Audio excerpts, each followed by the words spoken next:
Buonasera, buonasera a tutti, bentornati a GED, puntata numero 163. Oggi con un ospite che presenteremo tra poco. L'abbiamo intitolata l'era di Trump, anche perché è così, cioè è arrivato il ciclone in Trump. Qualcuno pensa che sia iniziata l'era di Ultron, vedetevi gli Avenger della Marvel. Forse non sarà così, ma porta comunque scompiglio, è imprevedibile. È apparentemente incoerente, o forse non è solo apparentemente, fa la figura dell'elefante nella stanza di Nanna Cristalli. Mi ricorda molto il petroliere texano degli anni 50 che veniva a Roma e voleva prendersi e comperarsi il Colosseo. Ma veramente farà quello che dichiara o è solo una tattica, tra l'altro magari appresa dai russi, escalate to the escalate, oppure è la sua tecnica da real estate, cioè da palazzinaro, diciamo così.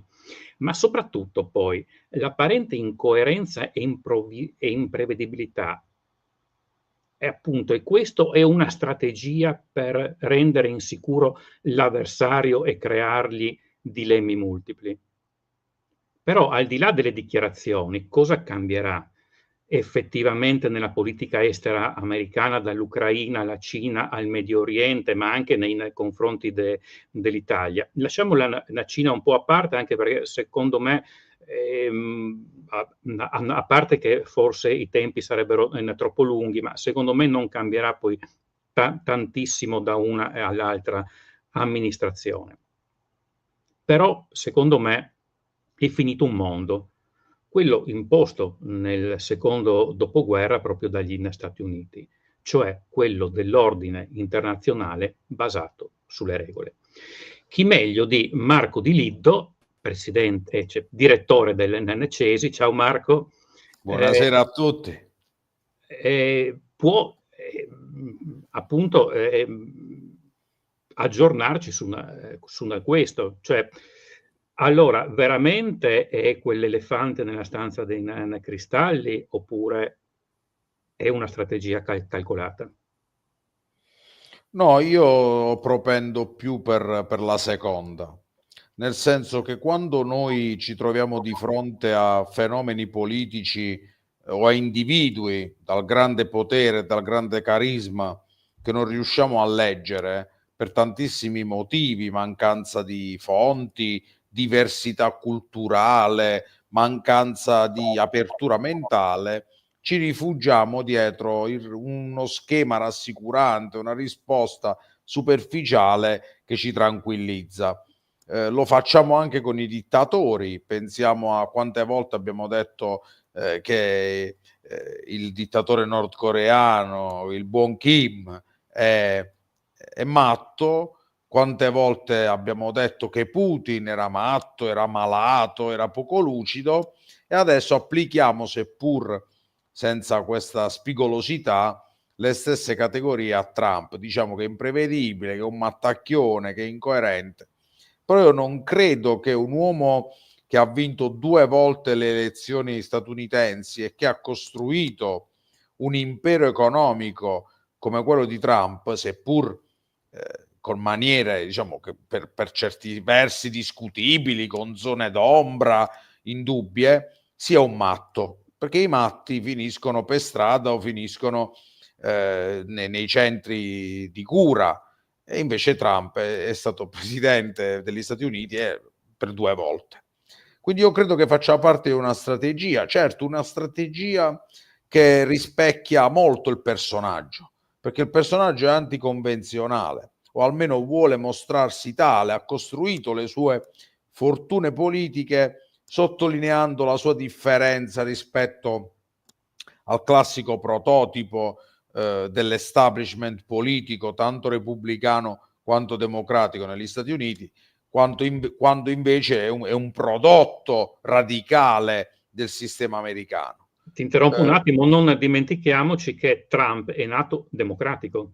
È nato democratico, certo, agli albori della sua Sì, agli albori, avventura. certamente. E poi ha cambiato, diciamo, ha cambiato idee si potrebbe dire si nasce incendiari e si muore pompieri, ma in questo caso credo che insomma la risposta è un po' più complessa di così. Trump ha saputo muoversi come tutti gli imprenditori, fiutando in modo intelligente il mercato politico. Questo è successo anche in Italia. I grandi imprenditori lo facevano in maniera diversa. Agnelli parlava con tutti, visto l'enorme potere contrattuale di cui disponeva. Berlusconi, da ragazzo, anche nella sua prima fase di avventura imprenditoriale, era vicino ai socialisti, qualcosa che è anche confermato dalla sua amicizia con Craxi, quando poi a un certo punto ha cambiato insomma il suo orientamento. Trump è un animale commerciale e come tale fiuta il mercato politico. E il Trump di oggi capisce come in un momento in cui il mondo sta cambiando, in una fase di transizione, non ci si può rifugiare negli schemi antichi della diplomazia del palazzo, delle narrative abbottonate, delle cerimonie che la politica internazionale di solito impone, ma bisogna essere non solo freddi e calcolatori, quello lo si è sempre, ma bisogna essere spregiudicati nelle narrative. Bisogna agire come agiscono gli speculatori di borsa, facendo pesare tutta la potenza, innanzitutto economica, degli Stati Uniti. Perché, ad esempio, nelle prime settimane della sua amministrazione, noi abbiamo visto un uso eccezionale della minaccia o dell'applicazione del dazio contro tutti coloro che non si conformavano alla volontà politica della Casa Bianca, a partire dalla Colombia, ma poi possiamo parlare del Canada, possiamo parlare del Messico, possiamo parlare della Cina. E questo, se l'avesse fatto Putin, avremmo subito ci saremmo subito stracciati le vesti dicendo: ah, guarda, la militarizzazione del gas, la militarizzazione del commercio lo fa Trump, e non c'è la stessa ferocia nel giudizio, ma siamo di fronte alla militarizzazione del commercio e della potenza che gli Stati Uniti possono esprimere come portatori e recettori di ricchezza. Quindi sotto questo profilo, ripeto, non sono sorpreso, mi aspettavo questo approccio. E quindi adesso vediamo come reagiscono gli altri, perché quando un personaggio di questo tipo arriva sulla scena, ti sta dicendo, ecco, citando filosoficamente Hegel, magari i puristi si arrabbieranno adesso, però Hegel quando parlava di Napoleone, nel sottolinearne la grandezza, in realtà ne sminuiva l'individualità. Lui diceva: Napoleone non è altro che un'incarnazione dello spirito in quel momento storico, quindi è il portatore, l'artefice, il traghettatore del cambiamento tra una fase e l'altra del mondo. Ecco, se oggi Hegel fosse vivo, vedrebbe probabilmente in Trump l'incarnazione dello spirito, inteso come attacco diretto all'ordine globale come l'abbiamo conosciuto fino ad oggi, non solo negli equilibri, ma anche nei modi di fare. È un ritorno dei muscoli, perché in un mondo che cambia la politica di palazzo non basta più. Bisogna a un certo punto essere pronti a salire sul ring e a farlo in maniera importante.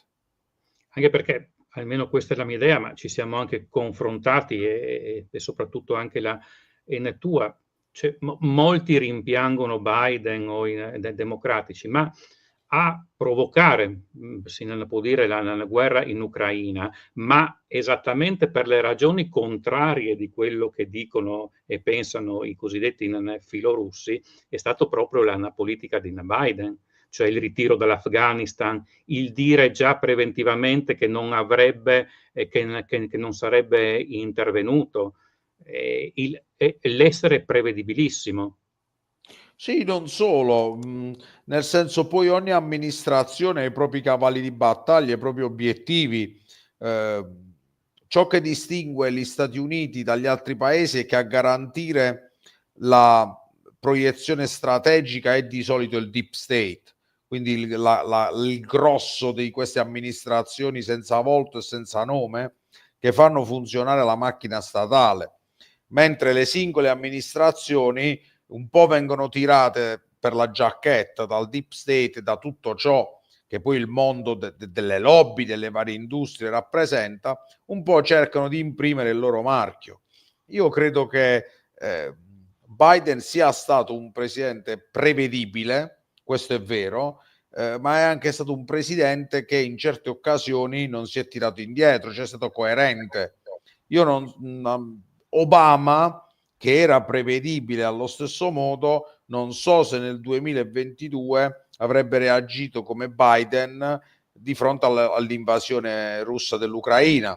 Lui, quando si è trovato di fronte a un'invasione dell'Ucraina nel 2014, sostanzialmente si è seduto al tavolo e ha consentito la prima cristallizzazione del conflitto intorno ai 2 accordi di Minsk. Quindi prendiamole sempre con le pinze. Poi, ripeto, Biden, anche probabilmente rispetto a quella che era la sua immagine personale, ha inevitabilmente trasmesso un ruolo di debolezza negli Stati Uniti. Ma se andiamo a valutare alcune delle sue azioni, questa debolezza è un concetto relativo, perché grazie agli aiuti americani e a quelli europei, l'Ucraina è riuscita a resistere a un paese demograficamente, economicamente, militarmente molto più prestante, come la Russia.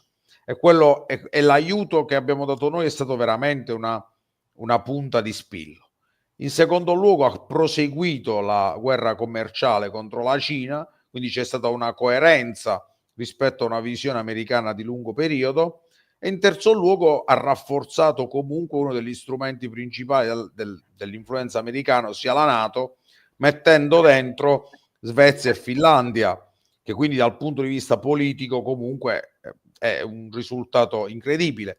E cosa più importante, si è nei fatti ripagato parte dell'interventismo in Ucraina andando a separare il mercato russo del gas da quello europeo, quindi togliendo il principale fornitore all'Europa e il principale cliente alla Russia e andando a sostituire una buona parte delle quote di gas russo con il gas naturale liquefatto americano. Quindi, pur senza sbandierarlo, anche Biden ha agito un po' da America First e Make America Great Again, magari pubblicizzandolo meno. Sì, ecco, adesso a questo punto andiamo un po' a vedere come cambierà nell'era Trump le varie questioni. Quello della Groenlandia ha sorpreso molti, ma non dimentichiamo che già pochi lo sanno, nel 1946 già il presidente Truman aveva chiesto alla Danimarca di vendere appunto la Groenlandia. Poi non si è fatto niente perché i danesi hanno... E soprattutto c'è una base, adesso non mi ricordo come si chiama, ma una volta si chiamava Thule, che è molto importante per gli americani, anche perché la marina inglese non è quella di una volta, e lì c'è il Gap, la strettoia, da cui partono i sommergibili russi. Gap. Prego? Il Gup Gap. Ecco. E cosa pensi? Anche perché comunque ci sono tante materie prime in Groenlandia, è vero, ma questo è un escalate di escalate, cioè ottenere l'ampliamento della base americana e comunque contratti favorevoli per le terre rare o comunque per allora, io credo che uno dei migliori metodi per spiegare la diplomazia trumpiana viene dal mondo cinematografico e nella fattispecie da quel capolavoro che è Gli Intoccabili. Non so se ve lo ricordate, il film in cui De Niro faceva Al Capone sostanzialmente. In una delle scene iniziali, quando Al Capone è in corso, diciamo, la rasatura della barba di Al Capone, di fronte alle domande di un giornalista, lui risponde: mi hanno sempre insegnato che si ottiene di più con una buona parola e una pistola che con una buona parola. E quindi io penso che Trump sia della filosofia di Al Capone nel film, cioè nelle relazioni internazionali, e non è una scoperta sua, si ottiene molto di più con una pistola e con una buona parola che con una buona parola e basta. Naturalmente questo non è un marchio di fabbrica di Trump, ma con Trump diventa sicuramente più evidente, più vocale, e quindi l'uso della comunicazione in maniera militare, cioè l'uso pesante dello strumento comunicativo in maniera più affilata, e questa è la grande differenza rispetto a Trump, fa parte della strategia. Trump, come tutti gli imprenditori, si lascia le porte sempre aperte, cioè non percorre soltanto una strategia perché è economicamente non profittevole seguirne soltanto una. Quindi andiamo a vedere i fattori. Gli Stati Uniti hanno una dipendenza strategica dall'import di materie prime critiche e di terre rare raffinate, una dipendenza strategica che vede nella Cina il principale beneficiario.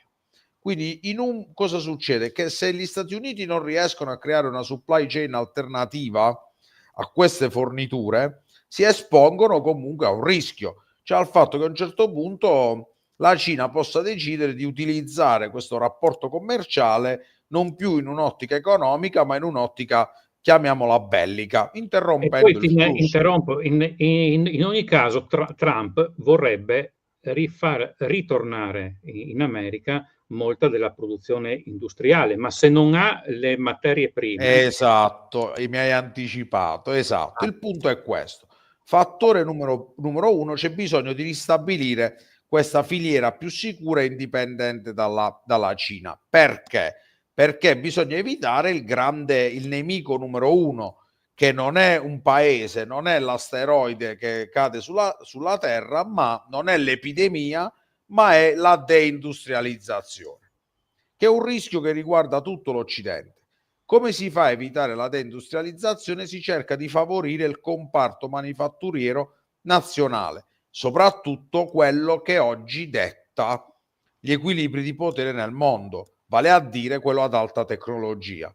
Se sai innovare, se sai produrre prodotti tecnologicamente più avanzati, quindi se riesci a realizzare la dominance tecnologica, oggi nessuno sostanzialmente ti può fermare.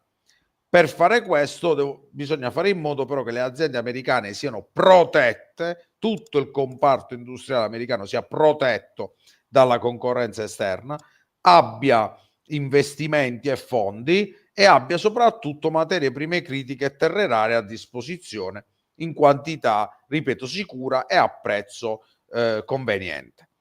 Quali sono i bacini più vicini e più tranquilli? La Groenlandia è vicinissima, è praticamente attaccata agli Stati Uniti. Quindi l'andare a cercare di annettere la Groenlandia, e come annessione dico non per forza territoriale e giuridica, può anche diventare un Anschluss economico de facto e non de jure, cioè se si favorisce l'ascesa al potere in Groenlandia di un partito, magari come il partito indipendentista, che vince le elezioni, poi comincia a litigare con Copenaghen e ottiene tra le varie opzioni quello di amministrare il paese modificando per esempio la legislazione su lo sfruttamento minerario e aprendo le porte massicciamente agli investimenti americani, ecco che gli americani hanno creato una colonia mineraria sostanzialmente senza bisogno di annettere fisicamente la Groenlandia. Poi, se questo non dovesse bastare, allora si entra nell'altra ottica, cioè quella di andare a influenzare le elezioni e supportare anche vocalmente in maniera molto forte il partito indipendentista. Questo non ci deve sorprendere. Ecco, noi ci sorprendiamo perché gli Stati Uniti si avventurano in queste dichiarazioni, esplicitano queste pretese nei confronti di un fellow NATO member, di un alleato e di un membro della NATO. Questa è l'essenza, secondo me, Roberto, di quello che dicevi prima. Cioè non è tanto una fine delle regole, perché le regole a livello internazionale ci saranno sempre, è un cambiamento delle regole, è un ritorno a una situazione per certi aspetti pre-seconda guerra mondiale. Ma Sì. perché? Ma perché noi siamo arrivati, cioè come il sistema internazionale arriva alla seconda guerra mondiale? Arriva dopo 2 guerre mondiali, la prima e la seconda, arriva con 2 netti vincitori, Unione Sovietica e Stati Uniti, che costruiscono un ordine globale come imponendo delle regole che a loro vanno bene. Perché la gestione, poi esistono conflitti di serie A e conflitti di serie B.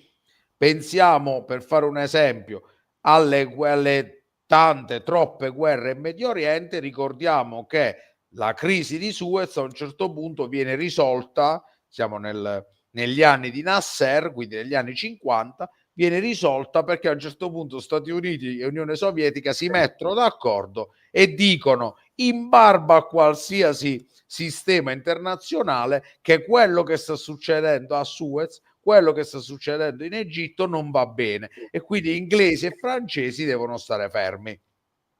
Sì, me lo ricordo, Quindi, me lo ricordo nel senso che l'avevo studiato, non che c'ero ancora. Ecco, quindi questo è il punto, le regole stanno cambiando, c'è un ritorno della muscolarità, perché la muscolarità paga. Ma quando paga la muscolarità? Quando a un certo punto il mondo sta cambiando e le regole che prima andavano bene non vanno più bene oggi. Ma perché non vanno più bene? Perché la situazione è cambiata. Ti faccio un esempio e qua poi mi fermo, ti ridò la parola, con il gioco del calcio. Il gioco del calcio non ha le stesse regole che aveva all'inizio. È stato introdotto il fuorigioco, è stato introdotto il divieto della...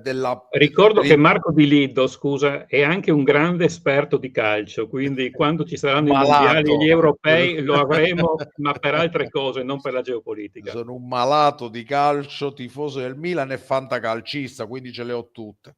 Comunque ti dicevo, hanno cambiato le regole, il fuorigioco ha cambiato il modo di intendere lo schierarsi in campo.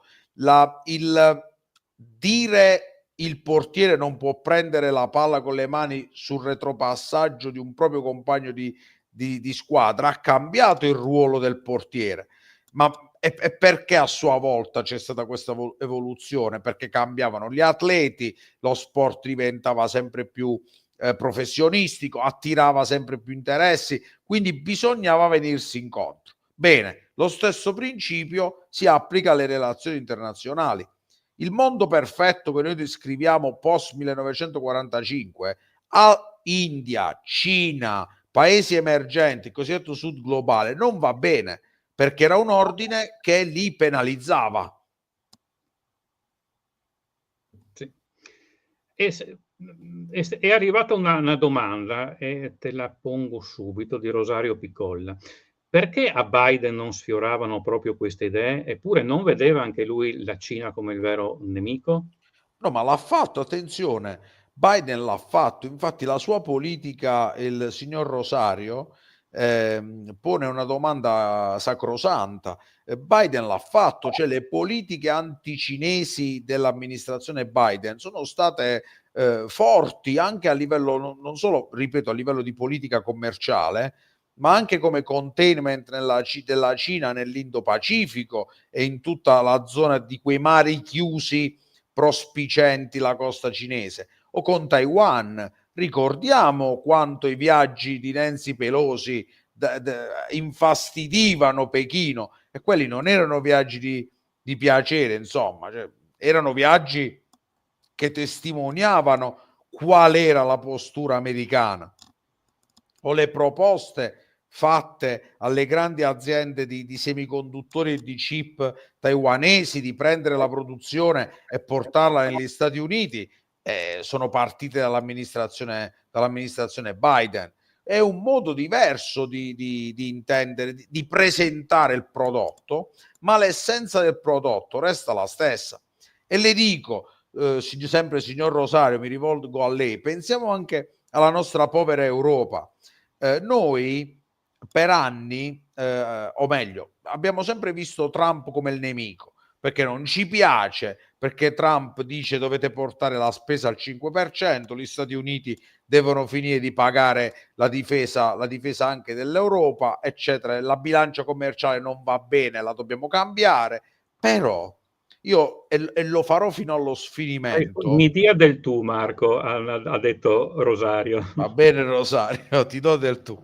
Ma se noi guardiamo Biden è stato quello che con due bills, con due regolamenti, decreti, chiamiamoli come vogliamo, due act, anzi non erano due bills, erano due act, cioè l'Inflation Reduction Act e il CHIPS Act, ha nei fatti spinto tantissimo per promuovere lo sviluppo delle industrie ad alta tecnologia e non solo statunitensi, quindi una misura di intervento dello Stato nell'economia importante, una misura conservatrice, una misura trampiana, direbbe qualcuno, e con l'altra, diciamo, proposta legislativa, con l'altra azione legislativa, ha di fatto incentivato la creazione di un cordone di sicurezza per la produzione ad alta tecnologia e per le materie prime critiche americane, a detrimento di tutti, cioè una misura che andava sia contro la concorrenza cinese sia contro la concorrenza europea, perché l'Inflation Reduction Act e il Chip and Science Act, dando a disposizione tutti questi fondi, spingevano aziende da tutto il mondo, in particolare dall'Europa, favorite insomma da quello che è l'ecosistema tecnologico americano, dagli sgravi fiscali e dai fondi, a lasciare l'Europa ed andare negli Stati Uniti. E questa è una misura che penalizza tutti, a cominciare dai partner europei. Quindi anche Biden, quando si è trattato di fare gli interessi di casa propria, non ci ha pensato due volte. Eppure noi lo dipingevamo come l'allegro non netto, a testimonianza del fatto che molte volte un certo modo di fare giornalismo e un certo modo di comunicare la realtà internazionale è tendenzioso, tende a dividere il mondo in santi e in diavoli, ma nella politica internazionale non ci sono santi e diavoli, sono tutti diavoli, perché ognuno pensa sempre solo e soltanto al tornaconto del proprio paese, nel limite dell'esercizio della propria forza e del rispetto dei rapporti di forza con avversari ed alleati. Quindi diciamo che da Biden a Trump la grand strategy o il deep state americano non cambia, cambiano solamente i toni più No, muscolari. allora diciamo che gli obiettivi di lungo periodo restano invariati, ma lo SWIFT verso la Cina non è stato una decisione di Biden, non è stata una decisione di Trump, è stata una decisione di Obama. Obama è stato il primo con il pivot to Asia a dire noi ce ne dobbiamo andare dal Medio Oriente e dall'Europa, noi dobbiamo andare verso il motore del mondo è l'Asia. Quindi dobbiamo andare lì, conquistare quei mercati e contenere la Cina. Questo ha iniziato Obama. Quindi da quel momento in poi, ovviamente, naturalmente questa è stata una scelta che è stata supportata dal mondo della difesa, dal mondo della tecnologia, dal mondo imprenditoriale americano. Oggi si continua ancora lungo quella linea con ovviamente dei correttivi, perché insomma poi tracciare la rotta, navigare in politica internazionale è come navigare nelle acque artiche in autunno o in primavera, cioè i ghiacci cominciano a sciogliersi, ma non puoi andare con una linea dritta, perché una tempesta può portarti enormi blocchi di ghiaccio all'improvviso e quindi tu devi adattare la tua navigazione, quindi la devi correggere, pur restando fermo nell'intenzione di arrivare in quel porto. Abbiamo avuto una pandemia, abbiamo avuto l'invasione della Russia, abbiamo avuto la guerra in Medio Oriente, tutti fattori che nella coerenza della destinazione finale hanno costretto gli Stati Uniti e gli altri paesi a introdurre dei correttivi nella rotta. Il problema col deep state americano e con le grandi burocrazie è l'altro grande tema della politica trumpiana, perché noi stiamo vedendo tantissimo, ovviamente, la politica estera, perché anche quella un po' più vocale, abbiamo tante aspettative, vogliamo vedere come si esce dal pantano ucraino, ma in realtà non dobbiamo sottovalutare la guerra interna, perché il primo obiettivo, la vera rivoluzione trumpiana, è quella di atrofizzare quel deep state. Cioè oggi quel deep state era e continua ad essere un'enorme camera di compensazione pubblica, quindi una burocrazia statale che aveva anche il compito di mediare, di assorbire quelle che erano le istanze del mondo privato. Trump, che ricordiamo come modello di riferimento a il Tea Party nella sua forma più radicale, concepisce in maniera più a destra di Reagan qualsiasi eccessiva statalizzazione come un nemico della ricchezza di un paese. Quindi la sua prima sfida, che è ben rappresentata dal ruolo di Musk, è fare in modo che il mondo privato, soprattutto quello dell'alta tecnologia, vada di fatto a svuotare il potere del big state. Cioè, chi sostiene Trump, le grandi major tecnologiche sognano una transizione ad un mondo americano iperprivatizzato in cui lo Stato diventa un salvadanaio a cui attingere per progetti gestiti, promossi e indicati dal mondo della grande imprenditoria tecnologica, in una sorta di frammentazione, di indebolimento di queste burocrazie. Ancora in questo caso mi affido al cinema. Molti di voi ricorderanno un film ai tempi giudicato un B-movie, ma che poi è diventato un cult movie, che è Robocop. Sì.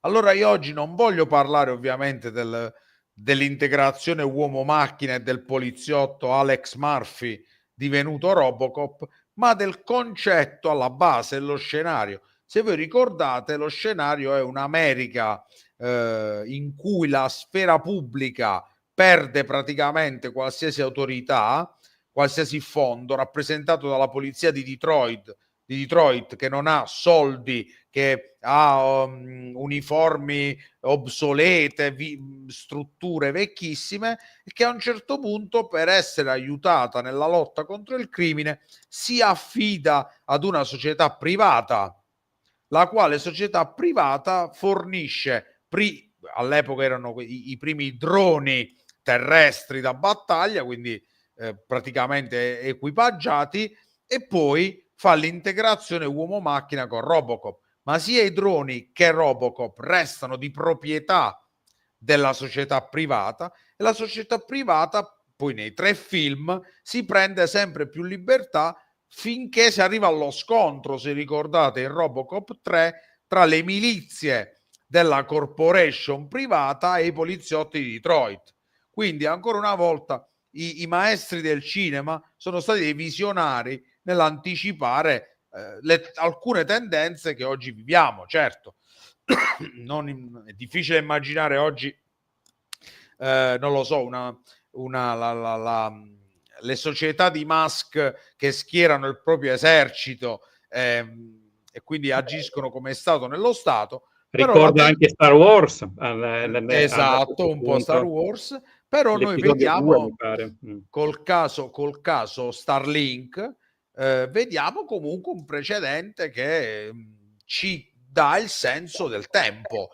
Perché? Perché il pubblico non riesce più a inseguire il privato nell'innovazione tecnologica, come era invece un tempo in cui l'innovazione tecnologica veniva dal mondo militare, che era il mondo pubblico. Oggi questo paradigma non esiste più, e quindi uno Stato che vuole funzionare e vuole essere sicuro deve andare dal privato, perché altrimenti da solo non ce la fa. Sai qual è il film, mentre parlavi, ma mi era venuto in mente anche qualche giorno fa, che mi ricordo è molto più recente rispetto a quello che mi dicevi tu e anche per altre Ma perché io ormai sono vecchio, quindi cito film vecchi. vabbè, allora io cosa dovrei fare? No, complotto contro la... No, scusami, quello te lo volevo chiedere dopo, ma Civil War. Certe dinamiche di Civil War dentro ricordano un po' quelle che potrebbero essere le conseguenze nell'indebolire il deep state. Mi Una trovi domanda era, da, ma signor Presidente, forse era meglio che non abolisse l'FBI o cose del genere? mi trovi d'accordo. Mi trovi d'accordo. Ma qui non si tratta di abolirle, si tratta di svuotarle. Perché se tu togli i fondi e se tu li togli e se la capacità tecnologica di operare non è più indipendente su livelli ben più profondi di quelli attuali, questo problema noi sostanzialmente ce l'abbiamo dai tempi in cui Microsoft e Apple hanno guidato l'automazione e la digitalizzazione di tutte le amministrazioni pubbliche. Dobbiamo essere consapevoli di questo, però ecco, lo strumento tecnologico da solo, il computer o il sistema operativo, sì, dava un certo vantaggio a Microsoft, ma in un contesto in cui comunque lo Stato americano, se avesse voluto schiacciare Microsoft, avrebbe potuto farlo. Oggi il paradigma va da un'altra parte, perché c'è una visione strategica diversa, cioè la differenza tra il pre-Trump e il post-Trump è l'ammissione che a un certo punto lo Stato non detiene più la centralità e che quindi i rapporti di forza, i rapporti di potere potrebbero cambiare.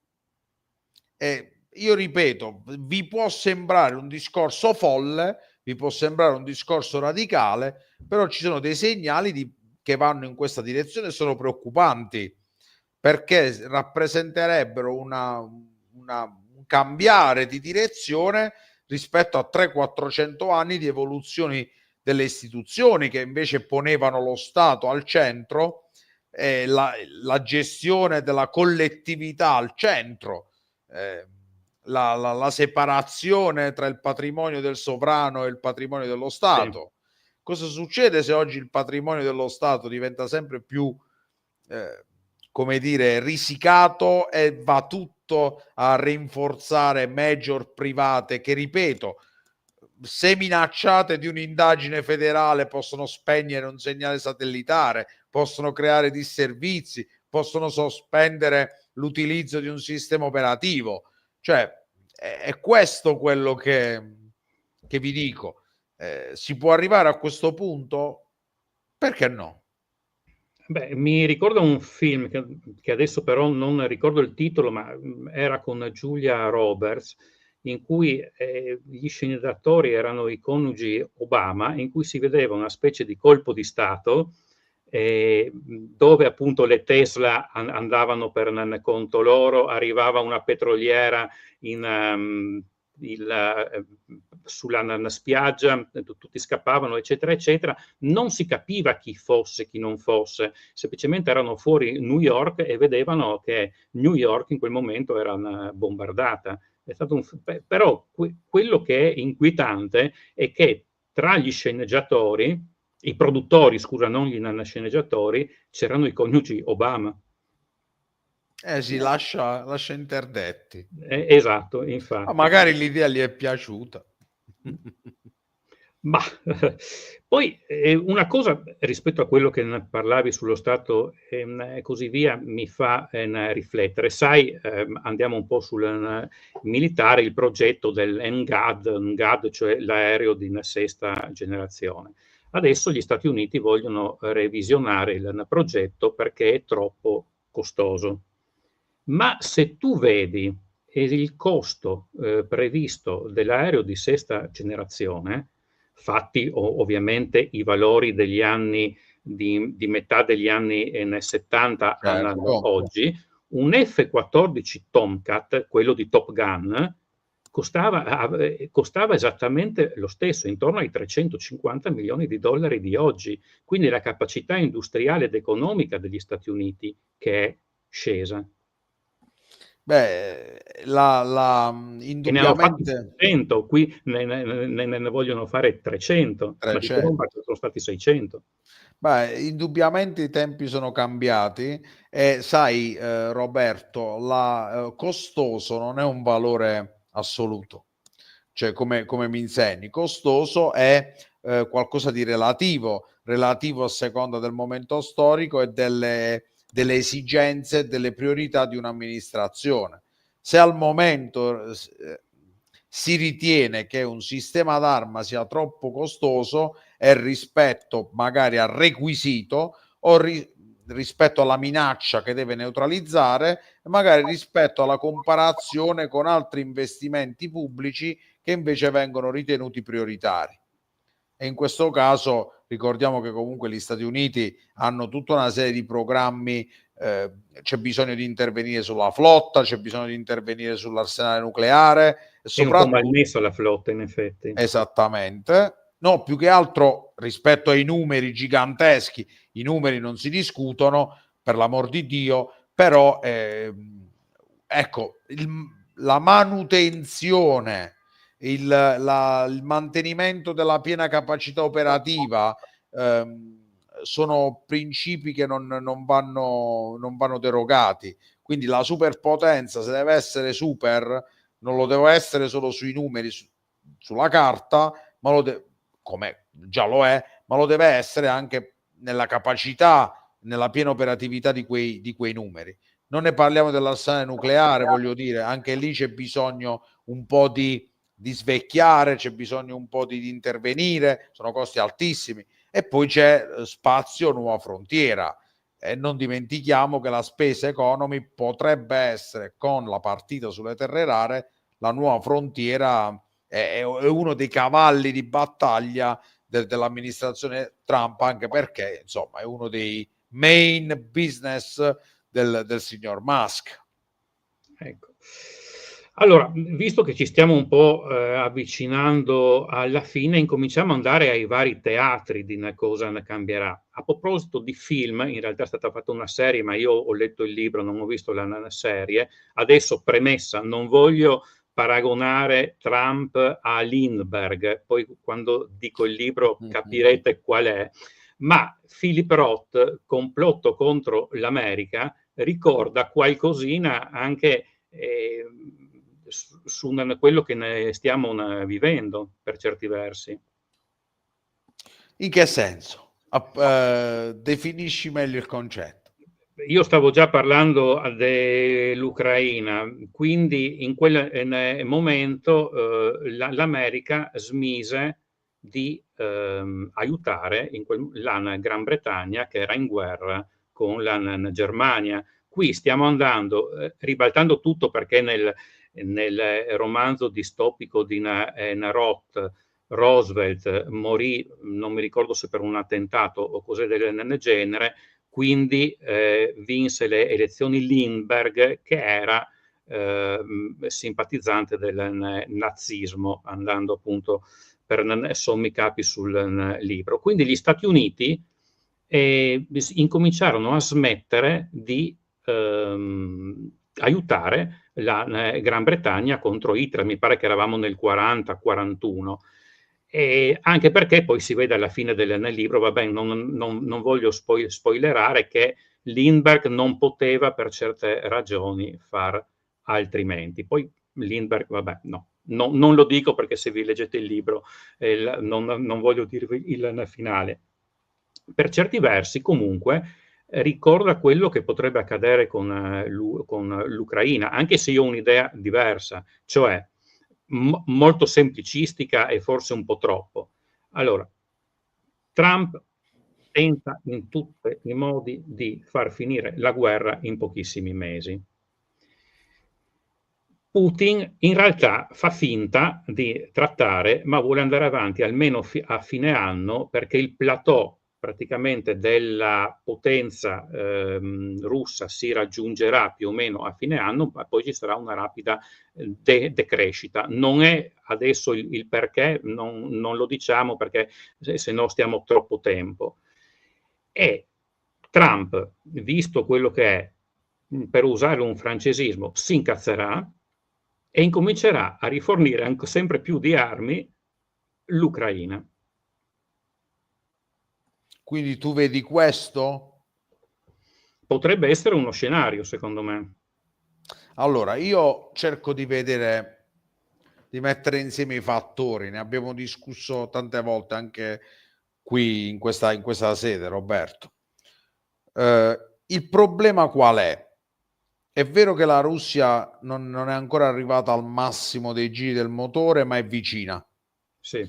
E poi, come dicevi giustamente tu, una volta che si raggiunge il massimo della potenza e il motore fonde, e quindi questo Putin lo sa, e quindi deve arrivare a 3 secondi prima della fusione del motore al traguardo, in modo che poi vinca quello che è il suo ipotetico primo premio.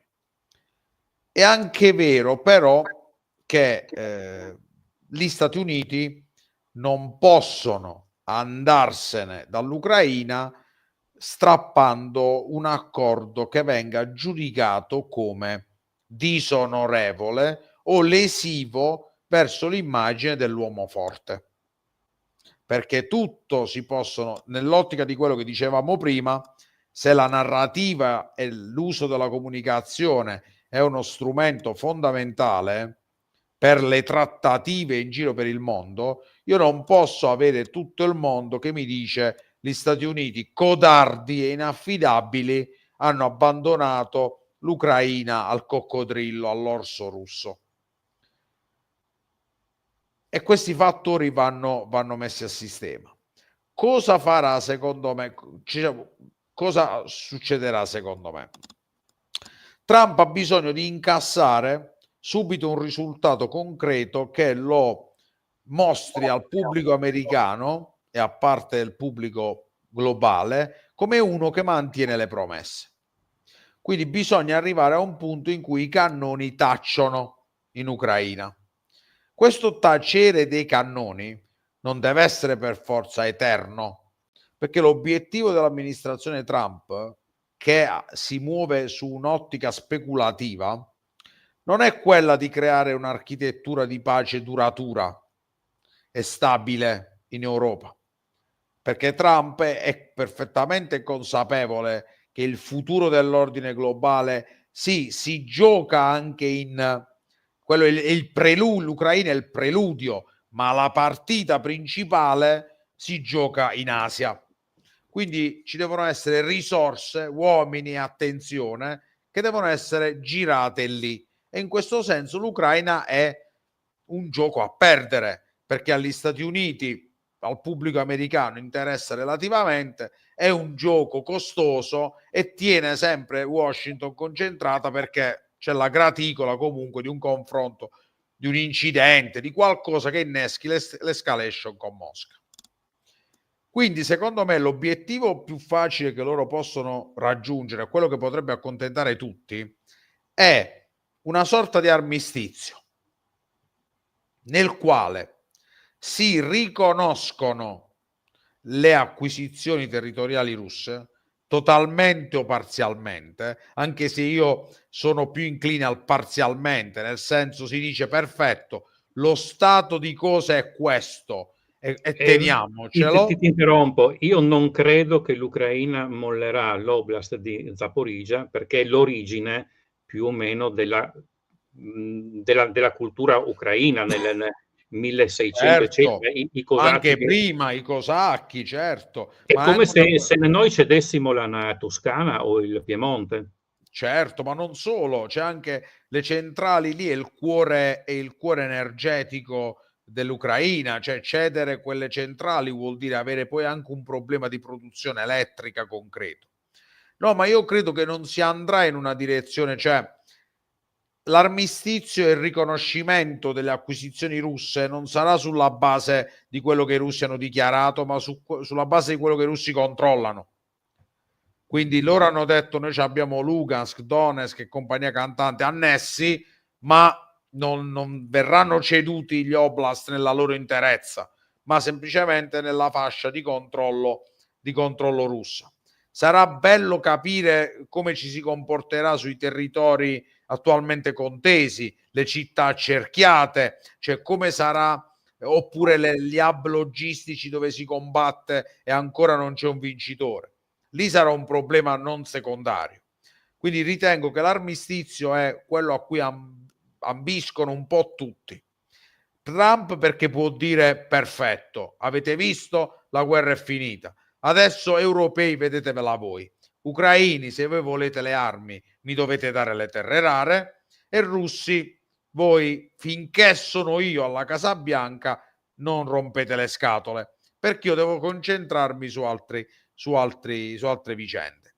Ai russi tutto sommato andrebbe bene, perché l'Europa ne uscirebbe totalmente delegittimata e indebolita sotto il profilo dell'immagine e sotto il profilo politico e sotto quello economico.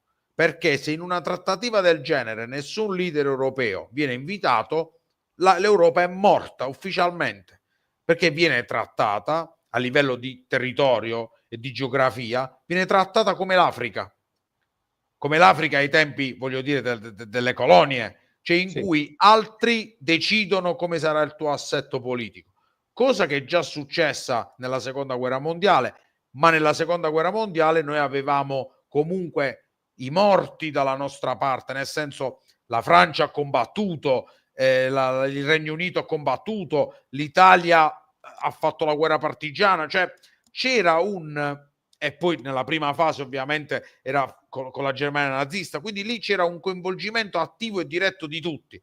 La guerra è finita, l'outcome è stato quello, e quindi nella definizione dell'ordine, del nuovo ordine, comunque un piccolo ruolo è stato riconosciuto, come poi il Consiglio di sicurezza testimonia.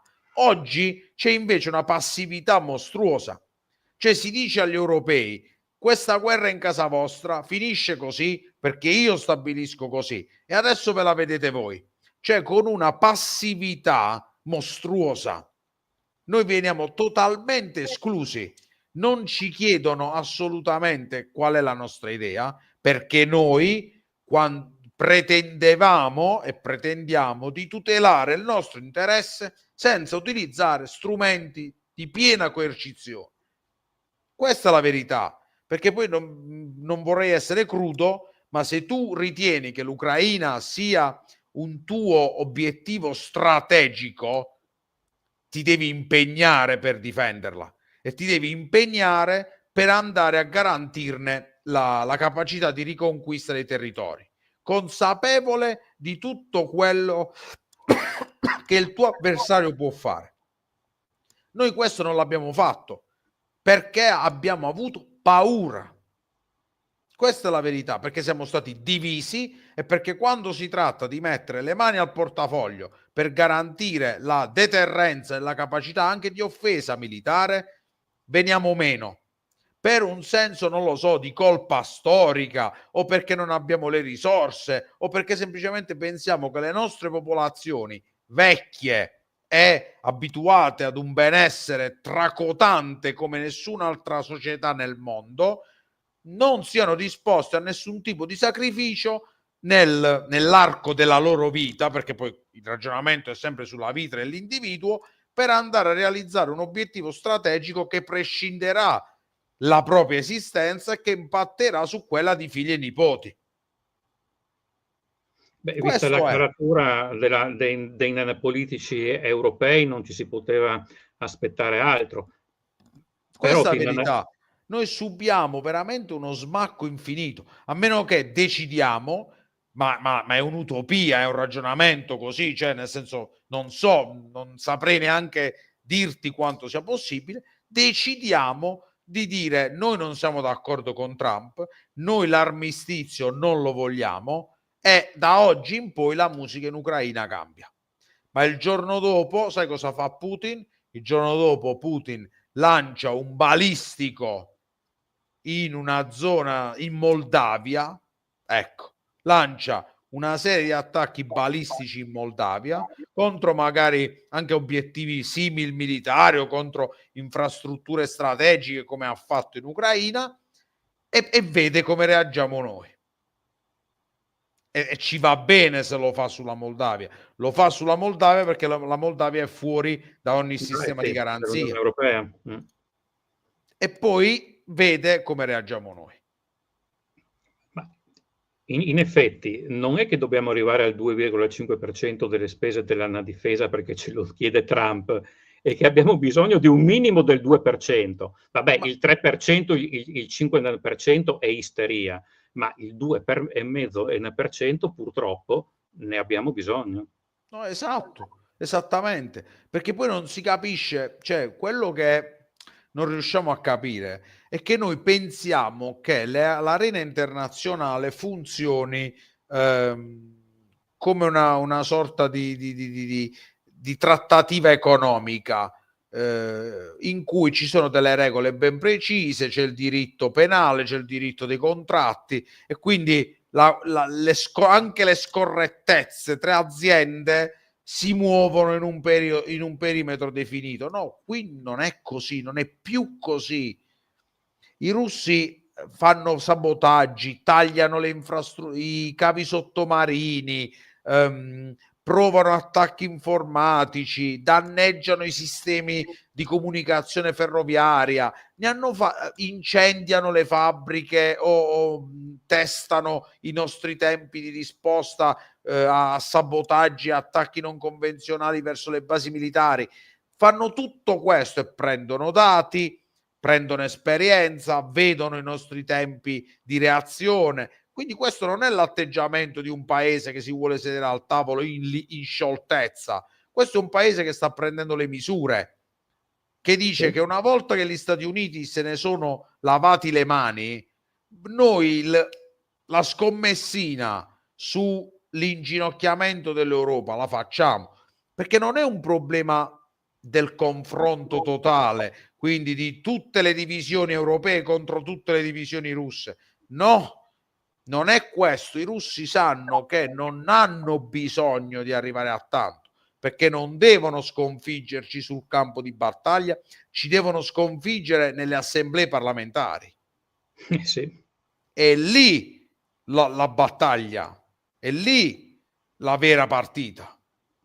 Perché se i parlamenti, se le classi politiche non prendono la decisione di attivare gli assetti militari, di ristabilire la deterrenza e di mettere insomma il petto in fuori, lo scenario cinetico neanche si materializza.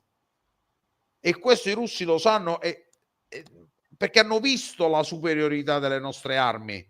Noi ogni tanto ci dimentichiamo che abbiamo tenuto in piedi la resistenza ucraina con veramente l'argent de poche, con 4 spiccioli a livello di sistemi. Con mezzi che per l'80% dei casi erano mezzi che noi abbiamo dismesso perché dismesso, esatto. Cioè non dimentichiamocelo. Cioè quello che a noi ci frena dal vincere, dal rimettere la Russia al suo posto, è il fatto che abbiamo paura dei costi della mobilitazione, costi economici e umani, e il fatto che a noi manca un deterrente nucleare serio, se si esclude quello francese e quello britannico, ma sui britannici dobbiamo fare un discorso sui generis, da opporre numericamente a quello russo. Questo è. Per il resto poi sono affabulazioni, parlare dei massimi sistemi, ma noi non siamo autori di riviste di divulgazione geopolitica, noi siamo analisti, caro Roberto, noi dobbiamo andare al punto. Esatto. Poi tra l'altro, nel momento che finirà la guerra in Ucraina, per ricostruire la sua potenza militare e l'addestramento, si calcola che la Russia avrà bisogno di 5-8 anni, ma dopo 5-8 anni sarà esattamente come prima, anzi meglio perché avrà i mezzi ancora più moderni. Non solo, avrà le lezioni apprese, Roberto, avrà le lezioni apprese di una guerra convenzionale ad alta intensità, affiancata ad una campagna di guerra ibrida che dura da 11 anni e anche prima. Fai che dura da 15 anni, perché lo fanno volendo limitare lo spettro, perché se poi in realtà le attività del KGB iniziavano ben prima, non avevano però questa lettura dottrinale. Infatti, quindi questo è il punto. Questo è il punto. E guarda caso i 5 anni corrispondono alla fine, cioè un po' di più della fine del mandato trumpiano. ed è per quello che tanti protestano, ma perché gli italiani vogliono tanti carri armati, 257 carri armati, il prima possibile, per ricostruire la deterrenza. Esatto, anche perché Roberto, c'è un punto. Tu, quelle stime che leggevi tra i 5 e 8 anni sono stime che vengono fatte sul presupposto che il ritmo di ricostruzione sia un ritmo da peacetime, cioè un ritmo da tempo di pace, cioè che i russi prima si leccano le ferite e poi piano piano rimettono tutto insieme. Ma questo è metà della verità, è solo uno scenario, perché l'altro scenario potrebbe essere quello in cui i russi non continuano a ragionare come wartime e quindi dicono perfetto, non smobilitiamo l'economia in stato di guerra totalmente, andiamo verso un sistema ibrido, cioè un sistema in cui comunque dei ritmi devono essere mantenuti più serrati, in modo da fare questa ricostruzione non in 5-8, ma magari in 3-6 e prepararci al vuoto di Trump, cioè al post-Trump, e riconquistare l'Ucraina, rifar partire l'offensiva, perché la loro scommessa è: una volta che gli americani si scocciano, è fatta. Sì. Questo è. Come si sono spesso scocciati gli americani, vedi Come Afghanistan, e l'Afghanistan esatto. è stata una delle cause dell'invasione dell'Ucraina, cioè il Esatto. ritiro, come è stato fatto dall'Afghanistan.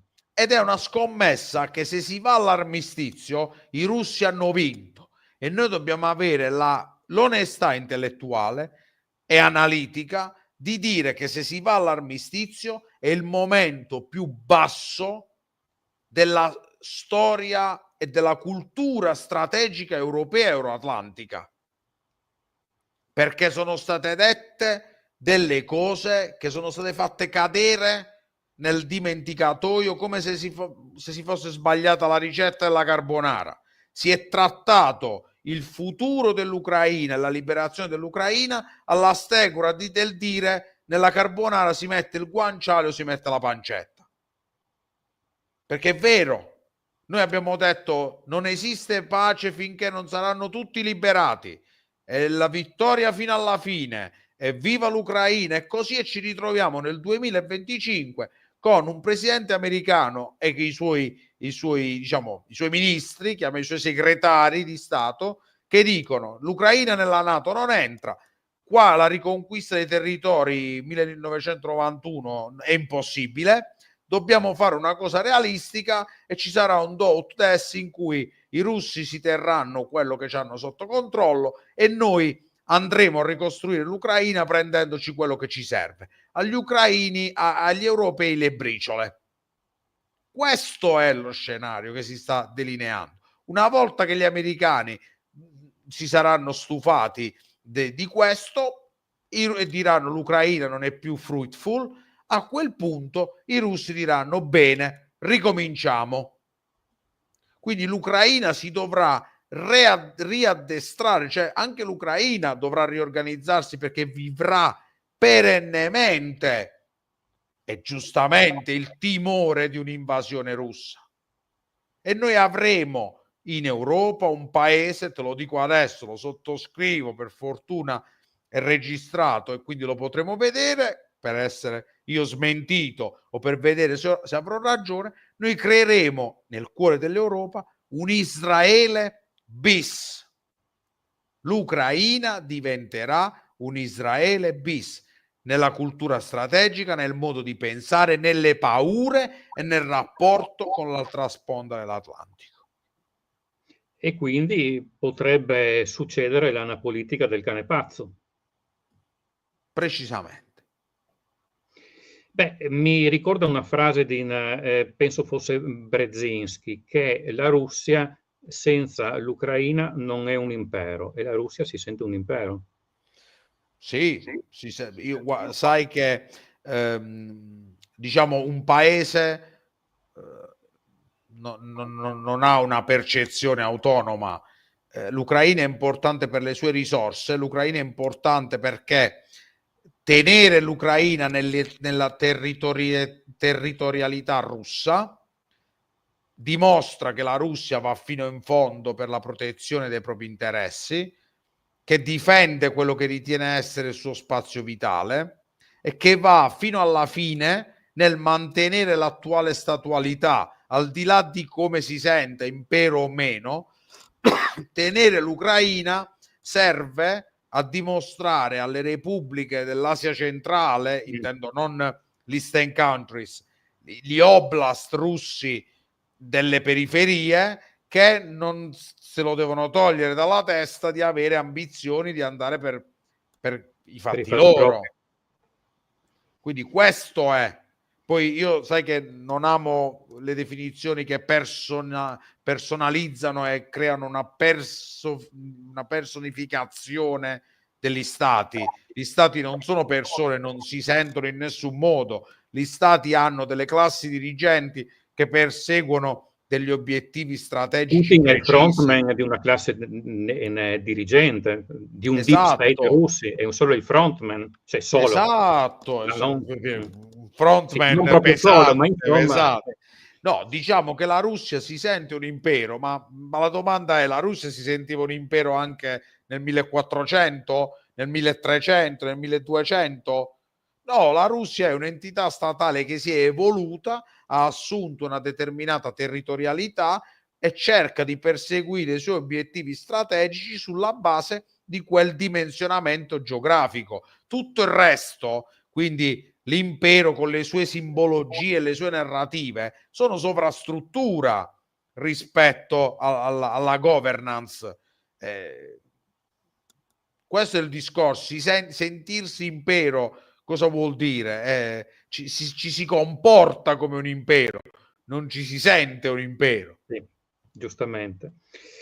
Io ti faccio l'ultima domanda perché abbiamo già sforato di 8 minuti, quella appunto su il Medio Oriente, soprattutto su Gaza, come cambierà. Allora, ha fatto una proposta che sembra semplicemente fuori di testa, quello di fare una riviera e un centro di vacanza di Gaza. Ma guarda caso, il giorno dopo, chi era riluttante di impegnarsi su Gaza, quindi l'Arabia Saudita, ma anche gli Emirati, guarda caso hanno incominciato a fare proposte su Gaza.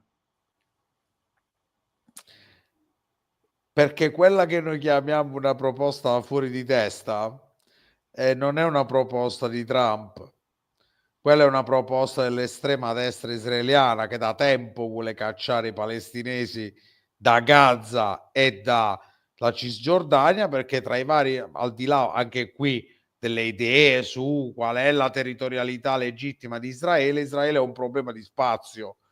Cioè Israele ha un problema immobiliare non indifferente e Gaza è dal punto di vista immobiliare potenzialmente un grande affare, perché in una zona costiera, in una zona potenzialmente iperflorida in tutti i sensi, cioè sia Florida come lo Stato americano, sia in senso di ricca e potenzialmente c'è il gas fiorente. a pochi C'è chilometri il gas, dalla costa. ma soprattutto gli israeliani ci hanno insegnato a cavar fuori l'acqua dal deserto, quindi questo gli va riconosciuto. E quindi a quel punto i sauditi hanno capito come nel grande affare di Gaza, se non ci mettono loro il chip, ce lo metterà qualcun altro. E allora, ok, però non confondiamoci, dei palestinesi non frega nulla a nessuno. Stavo per dirlo io, quindi sì, non facciamo quelli che dicono ai sauditi difendono i palestinesi. Ai palestinesi non importa nulla a nessuno. Come non importa nulla a nessuno degli Houthi, come non importa a nessuno, come ripeto, l'Iran di Hamas se ne fa quello che deve farne, quindi uno strumento, e via dicendo. Come a nessuno frega dei curdi. Sono tutti purtroppo dei curdi non frega a nessuno. Non frega veramente a nessuno. È l'unica realtà nel Medio Oriente, almeno parliamo dei curdi appunto al confine tra Iraq, che è una realtà democratica. Esatto, ma potenzialmente anche quelli nel sud della Turchia lo sarebbero. Cioè, il PKK è una risposta insurrezionale e quindi per forza deve essere una realtà non democratica e dirigista, anche se poi insomma in realtà di combattimento la democrazia reale c'è, perché i comandanti delle unità sanno far pesare la loro opinione se serve, corroborata da i risultati sul campo di battaglia. I curdi anche dal punto di vista culturale e per l'amore per la cultura occidentale, che hanno sempre dimostrato la vicinanza al laicismo, che hanno sempre dimostrato, dovevano sempre essere il nostro punto di riferimento, secondo me, in Medio Oriente. E ritengo che con l'ultima evoluzione della guerra in Siria sia storicamente uno dei momenti in cui possono fare un'operazione politica molto interessante. Perché? Perché sia Israele che gli Stati Uniti temono in maniera importante una eccessiva ottomanizzazione della Siria, passami questo aggettivo, e quindi Israele, che sostiene in Siria una soluzione federale o una soluzione che garantisca grande autonomia alle minoranze, proprio per impedire la creazione di uno Stato centrale filoturco troppo forte, ha nei curdi, Tel Aviv ha nei curdi un interlocutore privilegiato, e lo stesso gli Stati Uniti. Quindi secondo me la scommessa andrà in quella direzione. Per quanto riguarda Gaza, ripeto, i palestinesi sono veramente i dannati della terra, perché da quando esiste la questione, la guerra tra israeliani e palestinesi sono sempre stati... Però tutto sommato, cioè, non sto giustificando quello che ha fatto Israele a Gaza, però un po' i palestinesi se la sono voluta anche loro, cioè se la sono un po' cercata. Assolutamente sì, assolutamente sì. Ma qui noi non facciamo io non entrerò nella trappola hanno ragione loro, hanno ragione quegli altri, perché non se ne esce da nessuna parte. Il discorso è questo: io ritengo che Israele debba fare tutto ciò che è necessario per garantire la propria sicurezza e quella dei propri cittadini. Dall'altra parte è inammissibile che nel 2024, nel 2025 ci siano persone massacrate come topi e che debbano vivere in condizioni disumane come i palestinesi a Gaza, i palestinesi in parte alla Cisgiordania, i palestinesi nei campi profughi in Giordania. Quindi però non potrà mai esistere uno Stato palestinese se i palestinesi innanzitutto non vengono aiutati a creare delle condizioni di vita che rendano il messaggio estremista di Hamas inutile, che lo rendano non seduttivo, perché l'ideologia radicale non si combatte con le bombe, si combatte con le case, si combatte con il lavoro, si combatte con le scuole. Così crei il moderato, così crei il palestinese che non giurerà mai morte a Israele o che si vorrà sacrificare di fronte a una selva di proiettili in nome di un ideale, perché avrà troppo da perdere. Allora noi mettiamo i palestinesi nella condizione di avere troppo da perdere per dare retta agli esaltati di Hamas. Poi mi viene in mente una frase, adesso ho dimenticato il nome del ministro, di un ex ministro israeliano, che aveva detto che tutto sommato Hezbollah l'ha creata Israele con l'invasione del Libano. Sì, non è sbagliato, citando il film da cui hai rubacchiato la copertina, quindi Age of Trump come Age of Ultron.